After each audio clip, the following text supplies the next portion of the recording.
এখন যেই ব্যক্তি নামাজ পড়ে না ওকে বলা হয় বদন বেনামাজি। এই বেনামাজি ব্যক্তি আপনার মেলার মধ্যে মেলা করতেছে।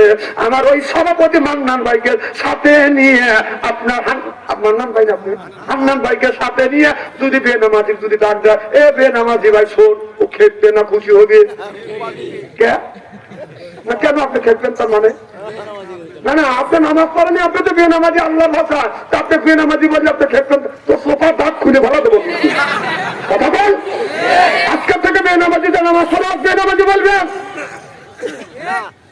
আবার তা ঠিক না, ওরা তুমি নামাজ পড়ো না তো বেনামাজি বললে এমনি খাবো। বেনামাজি বললেই দেখেন আইন মান নাই, বাংলাদেশে আইনও একটা আইন, বেআইনও একটা আইন। আপনি বেনামাজি বলবেন, সামনে তাতার একটা থাকবে। না না, উনি নামাজ পড়ে না, ওনাকে বেনামাজি বলবো না, পুষ্পি সাহেব বলবো। যে সুদ খায় তারা কি বলে? কথা কেন সরো কান কি? সুদ খায়, যে সুদ খায় তারা বলা হয় সুদ করে। আপনার সকালবেলা ফজরের নামাজ পড়িয়া আপনাদের এলাকার গণ্যমান্য মানুষ নিয়ে সুদ করে বাড়ি যা যদি ডাক দেওয়া যায়, সুদখোর ভাই কি বাড়িটা স্যার, লোকটা খুশি নেবে আবার। আরে ও বেজার না, ওর বই দাতা দিয়ে আসবে, আমার স্বামী সুদ খাকলে বুক খাকলে তোর কি? আমি খাগা খাবলা খাগা, তোর গু তুই খাবি তা আমার কি? আমার আল্লাহ বলবে ফেরেশতা, আমার বান্দা নামাজ পড়ে নাই, রোজা রাখে নাই, হজ করে নাই, যাকাত দেয় নাই, আমার বান্দার ঘাড় ধরে জাহান্নামের দিকে নিয়ে যাও। গজবের ফেরেশতা আসবে, বান্দাকে জাহান্নামের দিকে নিয়ে যাবে। এই বান্দা জাহান্নামের দিকে যায় না, মাঝে মধ্যে যাবে, আবার থুমকে দাঁড়াইবে। যেমন ভক্তি একটা যাইতেছে, এই জাতিকে ডানে যেতে করে বামে যায়, বামে যেতে করে ডাইনে যায়, কাটা কুতে করে হাতাহুতো করে। সামনে যদি দেখে পানি লাগে গেল, ভক্তি টানাটানি যেরকম ঠিক কিনে। একটু বৃষ্টি হয়েছে, বক্তি সামনে টানিয়ে নিয়ে যাচ্ছি, যে সামনে সবুজ গাছ, যেই পানি দেখছে মনে হয় এই যে আয় তার উপরে যখন ঠিক কিনে। মালিক পায় বক্তি রে, একটু বৃষ্টি হয়েছে, একটু পানি হয়েছে, একটু যা সামনে সবুজ গাছ, যদি খাইস তোর পেট করবে, আমি শান্তি পাবো, তুই মোটা তাজা হবি।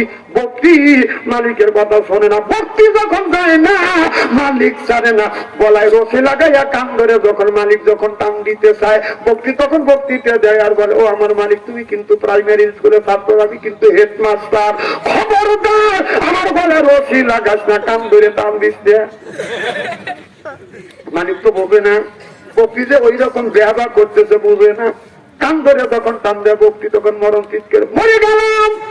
কথা বল না খেয়ে ঠিক জাহান্নামী ব্যক্তিকে বেনামাজিকে জাহান্নামের দিকে ধাক্কা নিয়ে যাবে, এই বান্দা যাবে না। আল্লাহ বলে ওয়াসিকাল্লাযিনা কাফারু ইলা জাহান্নামা যুমারা, ওয়াসিকা মানে হাঁকাও, অর্থাৎ গুতা মারতে মারতে জাহান্নামের দিকে নিয়ে যাবে। আমার কথা কি বুঝতেছে?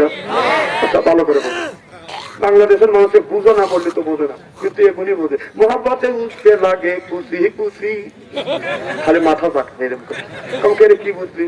তাহলে কিছু বুঝি না, কমকে মাথা চাকা লিখে তাহলে ভালো লাগে, তাই বোঝে না, কিন্তু আর এই মধ্যে ভালো লাগে। আমাদের দেশে নিয়ম আছে, বিয়ের আগের দিন বাড়ির বক্স না বাজবে, মেয়ের বাড়িও বিয়ে ভালো হয় না, ছেলের বাড়িও বিয়ে ভালো হয় না। কথা বল আছে না নাই? আছে। তারপরে সন্ন্যাতে খাপ না দিলে ওদিনও বক্স বাজা, মানে যেগুলি হিন্দুদের প্রথা, ওরা বক্স মাইক বাজাইছে, ওরা এখন বাজা নাই, এখন মুসলমানের উপরে ছেড়ে দিচ্ছে, দায়িত্ব মুসলমান নিচ্ছি। কথা কর, হারাম বিয়ে হারাম করে দেখা যায়, বক্স বাজে ছেলের বাড়ি মেয়ের বাড়ি, কোনটা ছেলের বাড়ি কোনটা মেয়ের বাড়ি। মেয়ের বাড়ির লোক কিন্তু কাদার কথা, তাই না? মেয়েটা বাপের বাড়ি তুই স্বামীর বাড়ি দেবি, ছেলে আল্লাহ একটু বাজাই দেবে। ও বাবা, ছেলে আল্লাহ যদি দুইটা বক্স আনে, মেয়ে আল্লাহ আনে তিনটে। তারপরে ওই মেয়ের বাড়ি দেখা যায় আপনার এলাকার মেয়েরা মাগরিব থেকে রাত 10টা পর্যন্ত নাচানাচি করে, কি করে কিনা।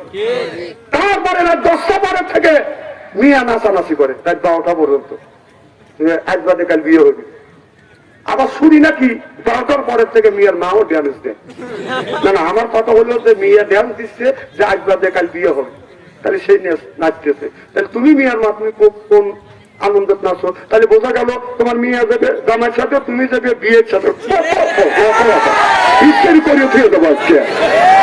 গাবতলী থানায় আসবো না হয় না আসবো, এক গাবতলী থানায় না আসতে বাচ্চার কি হবে? তখন ঠিক কিনা আসেন না খুব খোলা